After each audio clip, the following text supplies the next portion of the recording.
YouTube. Today we're going to be talking about a subject that fascinates me, and what we're going to be talking about today is rivalry firearms. But before we get started, I'm going to let you know that none of these firearms I have here in front of us are loaded, and as I pick them up I will show you they're clear and we're safe to make this video. So subject for today is rivalry firearms. And this absolutely fascinates me, people that get on the internet and argue over what's better than something else. They take rivalry brands and rivalry firearm types, and they try and justify to people on the internet that what they have is better than what another person has. And folks, more than likely, in most of the cases, it simply isn't true. So what I've done here, I picked out a few examples of similar firearms, and they are quote unquote rivals, and we're going to look at them and see some of the advantages and disadvantages of each, and we're going to talk about what people say about certain things. So we're going to start off with the obvious elephant in the room is the new Polymer Wonders here. I call them Polymer Wonders. And I'm going to show you that this first one's not loaded. Now this is probably the most popular gun on the planet right now. This is a Glock 19. This one's a Generation 5, and it's just a no bells or whistles or anything, just a regular Gen 5 Glock 19. Now this is probably the benchmark for polymer frame pistols in today's time, and I'm going to tell you something, folks. I get a lot of slack by people on the internet here that watch these videos. I love these guns. I love Glock pistols. They are unmatched in reliability, and they just really work. They always go boom. Now, a couple of my gripes about Glocks are the grip angle on them, and it is extremely strange grip angle. When you're used to shooting a lot of other firearms like I do, this one is not as comfortable in my hand as, some of the other types out there. And another bitch that I have about the Glocks is the trigger on them. I think they have a horrible trigger on them. This one is probably one of the best ones that I have, and I have several of them, but it's still a subpar trigger when compared to other different types of firearms. But does it work? It absolutely works, 100%. I have no complaints about Glock and their reliability or anything, but people that love these things do not like anything else. And I don't understand this. In the 2A world, people usually need to stick together, because it's usually us against the entire world, and they'll sit there and argue. If somebody owns one of these, that's the best. You're not going to tell them anything differently. And I found this to be true with this Sig Sauer. I did a video on the Sig Sauer and some of the problems that have come up on the internet about them. Now, folks, people are under the impression that when you read something on the internet, it's true, and that's not the case. What the case is whatever the person writing the comment has is always going to be the best. If they don't own this and they own the Glock's going to be better than the Sig Sauer, and vice versa. If somebody has a Sig Sauer, they're a diehard Sig Sauer person, this is what they happen to purchase, they're going to badmouth the Glock. And I have them both, and I'm not going to badmouth either one of them. I will tell you, when you're comparing these two types, this gun is more comfortable in my hand, and it does have a better trigger on it, without a doubt. There's nobody that knows anything about firearms that handles these will tell you any differently. So there's been rumors about this gun. It's had problems, and it goes off by itself and stuff like that. And it's basically rumors, folks. They did have a problem when these things first came out. They addressed the situation. It was fine. They fixed it. It was an issue to begin with. But if this gun was such an issue, the United States military would not have adopted it. They're not going to put their soldiers in danger over a dangerous handgun. So get that out of their heads. It's a personal preference thing, whether you like a Glock pistol or a Sig Sauer pistol. They're both equal quality. I believe they cost about the same. These are very inexpensive pistols in relation to some of the other ones here on this table. But people will get in arguments. If you show this pistol, this Sig pistol, that's all you're going to hear about is you can shoot yourself with it. Glock's better. And those are the people that have one firearm. It's one Glock. That's what they bought. Most of them's never tried anything else. Most of them's never handled one of these, and vice versa. Post a picture of a Glock, you're going to hear them, well, a Sig Sauer is better. None of them are better, folks. It's rival brands. They're called competitors. And I love competition because it creates a variety for people like us to choose between. And I choose both of them. I wanted to get both of them, but you choose what works best for you. You pick the gun up, hold it in your hand, see which one's more comfortable, try it out at the range, see which one you can perform better with, and that's what you go with. But that doesn't necessarily mean that your neighbor down the street has a Glock, it means it's junk, and vice versa. So let's move to the next group. These are all kind of similar firearms here when I compare them. This is a Colt Python. This is an original one, and this was supposed to be the Cadillac of all revolvers, and to be honest with you, this is one of the favorite firearms that I own. This is a bright stainless one. It's not a nickel one, and I did take it and shoot it this weekend. So what are the gripes about this? Well, people say that these things are fragile and they're complicated and they go out of time. Well, I'm going to tell you something, folks. When something gets loose on the internet, people take off with it. People's main complaint with these guns are the price, and especially these older Colt Pythons are absolutely astronomical when you talk about price. And we're not going to talk about whether something's worth the money that you pay for it or not. But the majority of the people that have complaints and gripes about this is the people that want one and they can't put the money down to purchase one. They are very expensive, but they are not junk, folks.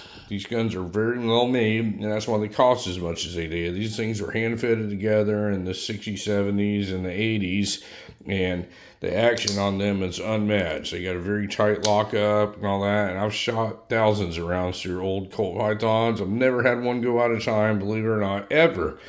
I've never one time had one come out of time, but I've read over and over and over about how these things are garbage, and the one that I'm fixing to show you is a better gun, and that's just simply not true. They're both quality firearms. The one we're comparing it to is the rival gun, which is the Smith&Wesson 686. Now, was this built to be a better gun than a Colt Python? It absolutely wasn't. It was built to be in competition with the Colt Python, and this is a more affordable option to people that like revolvers. This gun is very well made. This one happened to be made around 1980 or 81 or something like that, about the same time as the Python I just showed you. The Python was made in 84 that I just showed you. Very well made. Smith&Wesson has their own way they do things, and Colt has their own way to do things. One of them, this one happens to turn counterclockwise, and the Colt will turn clockwise with the rotation of the cylinder.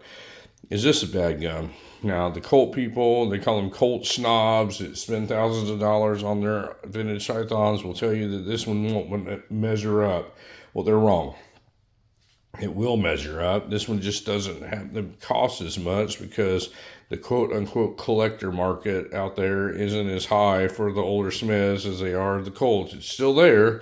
People do pay a lot of money for these, and the price on these have come up like quite a bit, but is it actually a better gun?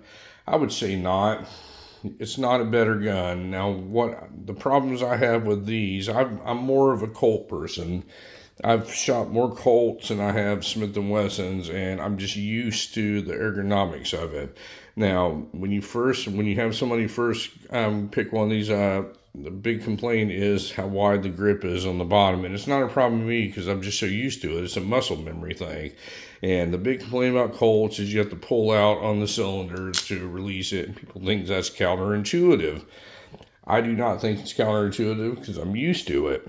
Now, with the Smiths, you just push on this cylinder and it releases it, and they say you don't have to change position with your hand if you're competition shooting.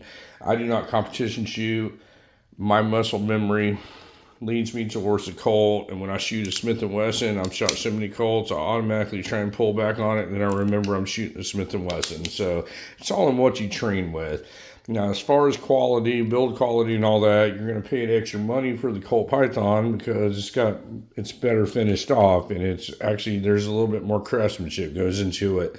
If you look at the rounded edges and the way this gun blends together, the vented rib on top and all the polish work that goes into it. Well, all that costs money, folks, to do that.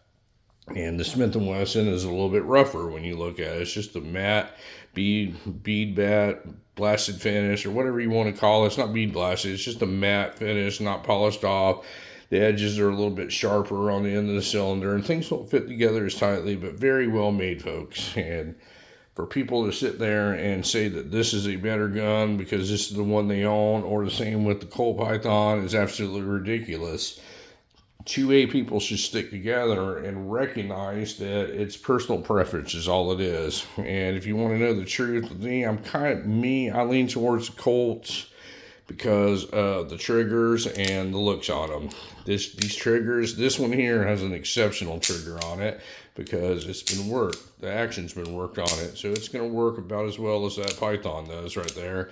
But in my opinion, when you buy something, you have to modify it. It wasn't as good as it needed to be when it was manufactured at the manufacturer. So I modified it. I made it freaking awesome on it. And the Python I've never done anything to, and it has an awesome action in it as well. So these are just hand fit by gunsmiths, back in the 70s and the 80s, and it just works right out of the box with the Smith&Wesson. To make it work like that Colt, you have to do some work to it. But is that a deal breaker for me? Absolutely not. I think the Smith&Wesson is just a really good looking gun. The Smith&Wesson actually feels better in my hand, but that's due to the fact that this one has these combat grips on them. It's just a more ergonomic feeling on them, this particular one. I have other ones that have target grips. They're about the same.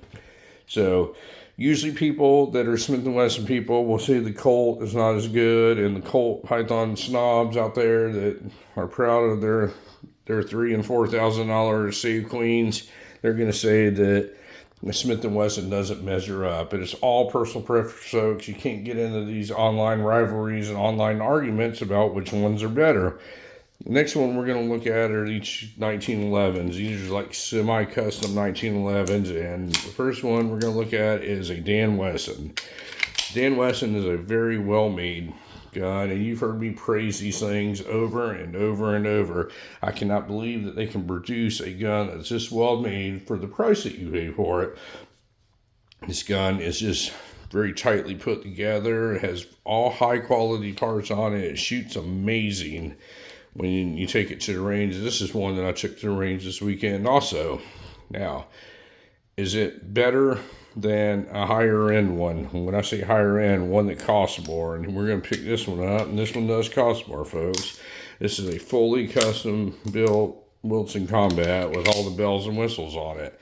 Now, this one probably costs 2 to 2.5 times as much as the Dan Wesson, but does that make it better? Yes and no. One way, if you're looking at a shooting, an actual shooting experience, it's not going to be better. But you do get some more of the bells and whistles on this. It's more customizable, like the crown barrel and the carry cuts and the magwell on the bottom of it and stuff like that. I believe you can do that stuff to a Dan Wesson, but you're going to have to add a little bit of cost. All that stuff costs. But mainly what people are paying for is Wilson Combat. It's one of those custom to order, custom built 1911s that will build you anything that you want, basically, if you pay for it. And you do pay for it dearly. With Dan Wesson, it's more of an off-the-shelf build. It's kind of a production. They build them all the same, but they build them very well. Everything on this gun is built very well. Everything's just as tightly put together. When you start looking at some of the real close-ups of it, if you look at like this slide release right here, you'll see that it's not countersunk in. If you look at the Wilson, you see some of the custom features that they do on the stuff like that. That's where you start noticing the difference. But people that have something like this, and this is not a cheap gun by any means, but you'll see stuff like this and you'll show it, and they're like, well, I'd rather have my Wilson. Well, of course you would. And the guy that has this will probably like to have a Wilson just for pride of ownership. But if he gave this up to get a Wilson because he thinks he's going to shoot all that much better, he's wrong. And the people that have the Wilson well, people that have Wilson Combats and stuff like that are mainly buying them because of the name, because it's got name recognition, and they're known as one of the best high-end 1911 builders on the market. Both equally as well. I think the Wilsons have a little bit more attention paid to detail when they're putting them together, but there's nothing wrong with a Smith&Wesson either. Both great firearms. So when you look at these guns, all of these together, all the ones on the left are rivaled with all the ones on the right. And what makes it a rivalry is the people that are buying them. They get on the internet, they argue amongst each other about which one of their firearms is better, instead of saying, hey man, I really like this Smith&Wesson here. I've never tried one of those. I'd like to give it a shot, or something like that. Instead of telling the guy with the Smith&Wesson, well, that sucks because it's not a Wilson Combat. And the same goes for the Colt Python and the Smith&Wesson, the Sig P320 and the Glock 19. It's an endless cycle of people arguing on the internet, and they're all on the same side. Let's all stick together, folks, and I mean, there's some good things been happening with the 2A community here lately with this new administration that's in, and we all just need to stick together instead of trying to become enemies and argue over which firearm is better. Every one of these firearms here on this table, just these few examples, they're all established companies that produce very good firearms, and they've been around a long time. If they were not good firearms, none of these firearms would be sitting here right now, because the company would not have made it. So before you get on the internet and start bashing something, try something, or ask questions, or learn about it, instead of just getting very aggressive with other people and telling them their stuff that they have is junk and what you have is better. Usually the people that have one piece, one Glock pistol or one Smith&Wesson or whatever have you, they're the ones that can be what they have is the best, because that's all they own. Keep that in mind, folks, and that's just my 2 cents worth on the subject of rivalry companies. Rivalry companies are great. It creates competition, and it gives folks like us a chance to own a variety of stuff. So anyway, folks, thank you very much for watching my video today, and you folks have a great day.